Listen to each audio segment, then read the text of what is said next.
non-stop thrill ride. Wow. Whoa! It's the most high-octane countdown show ever, bringing you the 10 most death-defying moments in NASCAR history. You won't believe what's happening. The car just disintegrates. Still got a little dirt in my teeth. From unbelievable escapes. He's alive? Incredible. To the big one. 8 times in the air. Bam, bam. One of them racing deals. From the king to the rookie. He has a flair for the dramatic. From flying engines to high-speed explosions. Boom, boom.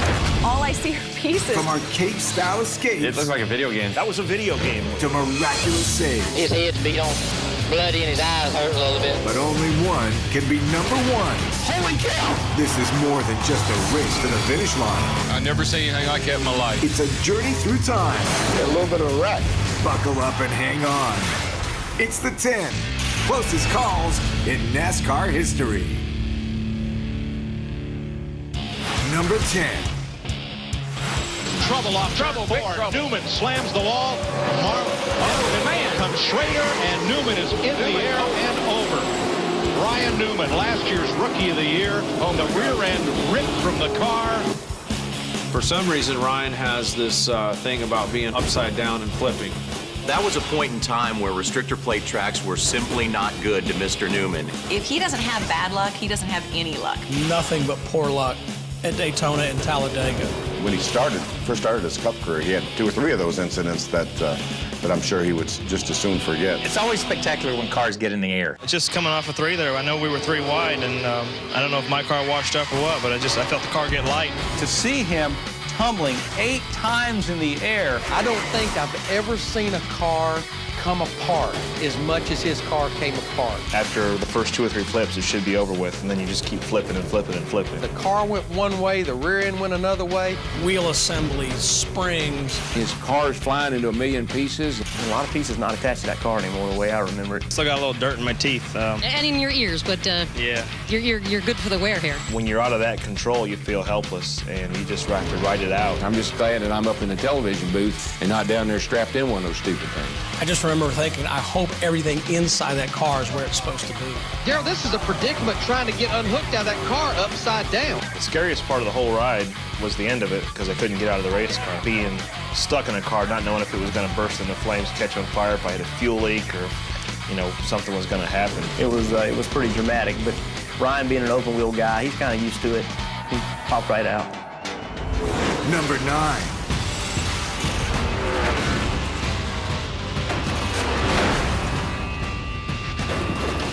There was probably only one word for that crash, and it was horrifying. It just sliced the car in 2. That car just disintegrated. It was like time stood still. The initial impact was one of the worst ever. It seems like Bristol and that backstretch gate occasionally just reach out and bite drivers. When he impacted that crossover gate, You could see the car exploding. It looked like one of the cars had been tackled by the jaws of life and had done a very effective job of just breaking the car in 2. tore the entire right side of the car off, including the roll cage. And it wasn't just like the car hit the wall and rolled and bounced down the back straightaway. I mean, it was like hit it, stop, boom. And you could see Harmon sitting inside the race car. When that car came back to rest with him facing traffic. And that's one of the spookier moments I can ever remember at any racetrack. There was nothing between Mike Harmon and the oncoming traffic. And when Johnny Sauter hit him, Johnny ran into him, and it was like he went into the shell of the car. The engine was going down the backstretch. When that happened, I thought Mike was dead. I knew he was dead. high marks to Johnny Sauter, because the last-minute reaction that he had to try and jerk that car to the side saved Mike Harmon's life. Number 8. Mirror driving all over the racetrack.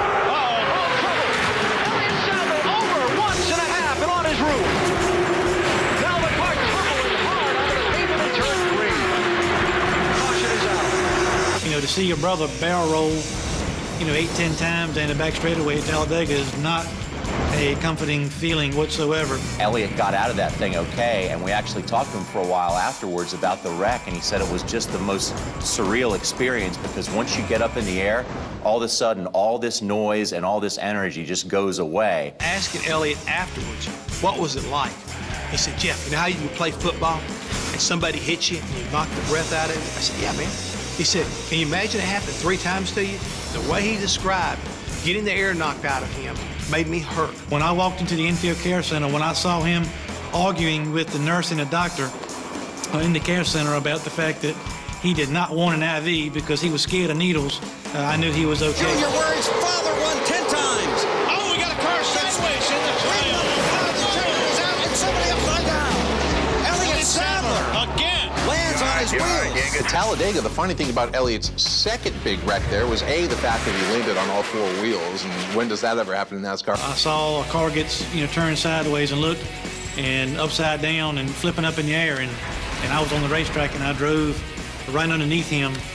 I saw all the M&M's characters and I saw him, kind of looking down as I went under. The whole time. There's Elliott Sadler. He's all right, guys. He's out. He has a flair for the dramatic. Finished 22nd, probably a blessing. I really didn't want to do it on my roof, but that's probably, y'all have some cool highlights now. But I want to tell my mom and dad and everybody at home I am okay. It wasn't half as bad as last year. After that, his crew chief, Todd Parrott, thought it would be funny for the following race to put a little sticker on his dashboard. He said, keep 4 wheels on the ground. Number 7. Can Keselowski try to win it? I don't know. I don't think he picks him. Goes to the outside. Is Edwards going? Oh, no! He turns him. No! And that destroyed the front end. With Talladega, anything can happen. Guys are as desperate to win as they are, and they have such a playground in front of them. There's contact made, and they're along for the ride. 2 guys going for the same piece of real estate. That had to probably be one of his most scary moments in a race car. What we saw suddenly was a car becoming airborne. Drove into Carl as he was starting his flip and contributed to a little bit more excitement than he wanted to. Cars and parts and pieces flying up in the stands. Flying into the catch fence. All I see are pieces and parts flying. Couldn't even tell what it was. I don't even know what car it is. Because all we could see was the bottom of it coming towards us. It looked like a video game. That was a video game move. I saw the ground, and then I hit the wall with, I couldn't tell exactly which part of the car I hit the wall with. Everybody stops and holds their breath. You were worried about the fans. Fans got injured. That's really when you get worried. Even with that fence in between, you just never know what's going to happen. Unfortunately, it's tested out with hundreds of thousands of people in the stands. First thing you're worried about is everybody okay in the grandstands and on the racetrack, and fortunately they were. The fence did exactly what it was supposed to do, and that's kept Carl's car onto the racetrack. Man, this is a high-speed game these guys play out here on the racetrack. We're just racing hard, and lucky nobody got hurt. The funniest thing about this, though, is just the way Carl Edwards reacts to this and still crosses the finish line on his feet. He did, to a standing ovation from the crowd. Shades of Ricky Bobby. Coming up next, a miracle save, Dale flipping Rusty, and the biggest bang. Boom, boom. Oh, my God. It was amazing. Holy mackerel. That moment right there changed our sport forever. When the 10 closest calls returns. Time now for the honorable mentions that just missed the 10 closest calls in NASCAR history. Call wrong? Hey, not too many people remember anything he accomplished, but they remember that wreck at Rocky. The thing I remember about Kenny's wreck, he had mud everywhere. Mud all over him, mud all over the race car. He had to go to a car wash when that was done. There were guys that continued on and finished the race that had driven underneath Ricky Craven. That was one for the ultimate all-time highlight reel. Number 6. Through the tri-oval, checkered is waving. Ernie Irvan wins, and Rusty spins and gets airborne. And flips wildly right at the start-finish line. And they're throwing the checker flag, and you think the race is over. He had that attitude or that mental outlook that he was going to do whatever it took to win. Here we are coming to the start-finish line, and I see him and Dale Earnhardt right in front of me. Earnhardt actually was the one that got into him. Earnhardt right up on the back bumper of Rusty, and he does touch him. Dale gets into Rusty, and Again, those cars, the way they were reacted at that time, as soon as they got turned sideways, they caught air and lifted. That's why round he goes. It was certainly an interesting sight, seeing a car flying through the air while you were going down the backstretch. Rusty barrel rolled, I don't know how many times. Pirouetting on its nose. Rusty takes off in there, and first thing I'm thinking about, is I've made it across start-finish line. I'm okay. How is my brothers? I saw that. We see his head moving around. Yes, we do. Earnhardt actually stopped by the car, and I remember him talking to the reporters. I went down and talked to Rusty. I got his gloves. He took his gloves off. He was talking to me while they were getting him out of the car. And I just hope he ain't hurt seriously or nothing. You could tell in Dale's eyes that, as intense as he was and being the intimidator, he was concerned. They have talked with Rusty. Although he's just a little bit woozy right now, they say he appears to be conscious. He was complaining of being very, very sore.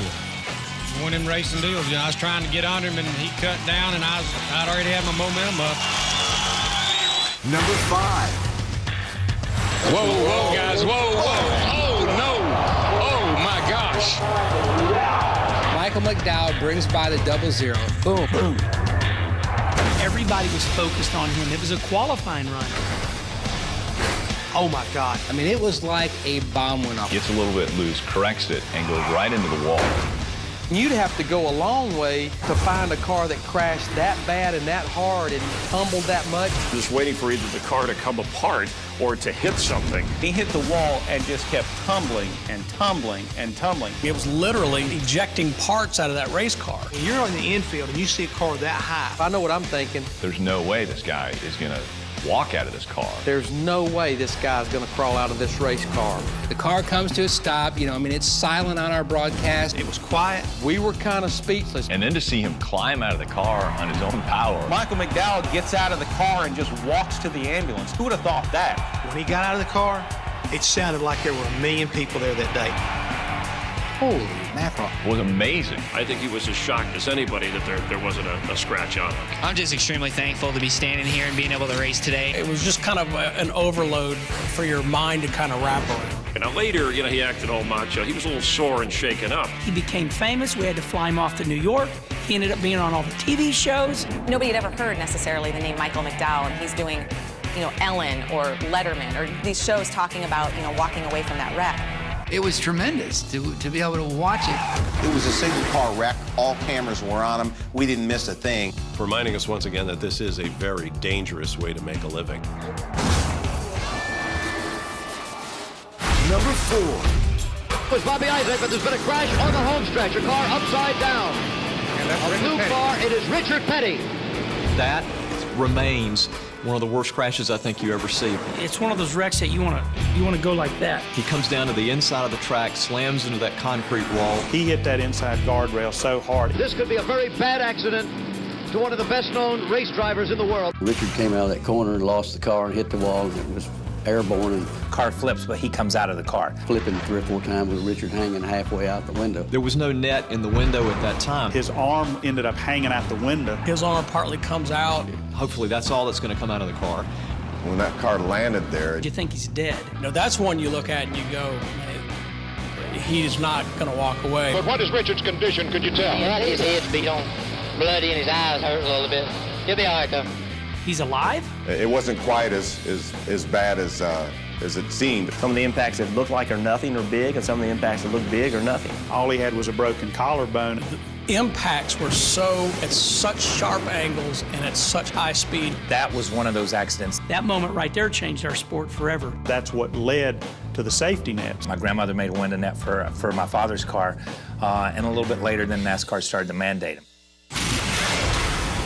Coming up next, the King dethroned and Michael's unbelievable reaction. It's like a thud. I thought an atomic bomb went off. What's wrong? You got a pretty hard hit. This crash will end the career. This cannot be the end for Richard Petty. You just held your breath and you waited. When the 10 closest calls in NASCAR history returns. Welcome back to the 10 closest calls in NASCAR history. There's a little bit of contact that goes along with the sport. Some of the impacts are big. Holy mackerel. Some of the impacts that look like are nothing or big. And some of the impacts that look big or nothing. He's alive? Wow. Not meant to be totally clean racing. It's part of the sport. It's part of what we do. If you're not prepared to be in wrecks, you don't need to be doing this. Welcome back to the 10 closest calls in NASCAR history. This is number 3. Bad crash over in turn 2. Michael Waltrip has hit the wall hard. The car is upside down. Michael Waltrip crashes into the gate. Honestly, I thought an atomic bomb went off. It's like a thud. The car just literally Disintegrated. And you felt it in the ground. And then it just exploded. Everything just went up in the air. I mean, I just froze. I never seen anything like that in my life. It was the ultimate unsurvivable crash. And just hit that into that wall and stop. At probably 110, 20 miles an hour. The car totally destroyed in front of our eyes. It looked like a soda pop can or a beer can that had been run over by a Mack truck. You couldn't even tell which was the front of the car, which was the rear of the car. They ripped the car just in pieces. Just pieces of sheet metal piled up on top of the driver. I was positive there was absolutely no way that Michael Waltrip was still alive inside that wreckage. That's the moment that your stomach turns and you just keep wondering. You bowed your head and just prayed to the good Lord that he would be okay. I really believe that you could have heard a pin drop. I remember seeing Darrell run across pit road, almost jump the backstretch wall. I never will forget my brother looking down and he's crying. He's going, "Are you okay? Are you okay, man?" He looked up at me and winked, so he's a Waltrip. He's got a pretty hard head. It's like, Mikey's okay. I was dazed because my feet were on the pavement, and that didn't seem like a problem to me. I mean, he didn't have any idea. He thought he was going to crank up and go. Michael stands up and the sheet metal's falling off all around him. He's like, no, what's wrong? Got some contusions and a little bit of confusion, but that's probably not too unusual. It was a crazy crash and a day that I can look back on and smile. Well, you need to rest up because, baby, let me tell you, you ain't going to believe the pictures you're going to see when you see them. Yeah, hope we did a good job for Kool-Aid anyway. That's the first thing. Number 2. Bad trouble. Okay, a terrible crash. Richard Petty's car has turned over 7 or 8 times coming off turn 4. I've never witnessed anything like that. This car just takes off. I mean, that car, when it hit that wall, it sheared it the front end off of it. I know Richard started turning, I tagged him in the back, and it started a situation where he got in the wall. It's the worst accident I've ever seen Petty have. It just starts flipping. It was flipping. Parts and pieces are flying all over the racetrack. And it was against the wall and it was going across the wall. It sheared it the front end off of it. And you can just see the chain link fence just bouncing as he's bouncing the car off the fence down the front straightaway. Getting hit after that. He got hit a couple more times. I mean, Richard come off the wall and I couldn't control the car and to run into him. When he got hit, you just held your breath and you waited. That's what worries me, is that second crash. That was a scary moment. Chris Economaki was one of the announcers, and I'll never forget that he said on the air, This crash will undoubtedly end the career of Richard Petty. Richard Petty's career is over. This cannot be the end for Richard Petty. I know this looks bad, but we've seen him come through some other crashes that looked a little bit like this. He'd cheated death one more time. But then as they kept showing the replay, you had to think, yeah, this is pretty bad. And of course, that skinny figure climbs out of the car, kind of waves to the crowd as he always did. Yeah, the King was certainly injured, but there was nothing life-threatening about his injury. Richard said, as long as he was still having fun, he was going to keep racing. Does your cousin still need to be out there driving these things? No, I mean, it's up to him. He says he enjoys it, but I'm sure he didn't enjoy that ride. Linda got to the infield care center. Linda looked down and said, "Are we still having fun?" It was those moments late in Richard's career, unfortunately, too many of those happened. And it just stands as one of those unbelievable things that you watch and you wonder how he could walk away from it, but he did. Coming up next, the closest call in NASCAR history. Pirouettes through the air. Flipping, flopping. It looked horrific. Yeah, let's crash and bang and hang on. That fence could have given way. Critical moment for NASCAR. When the 10 closest calls in NASCAR history returns. Welcome back to the 10. We've brought you 9 unbelievably close calls so far. A lot of pieces not attached to that car anymore. I hope everything inside that car is where it's supposed to be. That car just disintegrated. The engine was going down the backstretch. The way he described getting the air knocked out of him made me hurt. What we saw suddenly was a car becoming airborne. It looked like a video game. That was a video game move. Dale gets into Rusty and... Rusty barrel rolled I don't know how many times. Just kept tumbling and tumbling. Holy mackerel. It was amazing, but he was a little sore and shaken up. Car flips, but he comes out of the car. There was no net in the window at that time. His arm ended up hanging out the window. Just hit that into that wall and stop at probably 110, 20 miles an hour. This car just takes off. When he got hit, you just held your breath and you waited. But now it's time for the closest call of them all. This is number 1. Every now and then there is a wreck that makes everybody just stop in their tracks.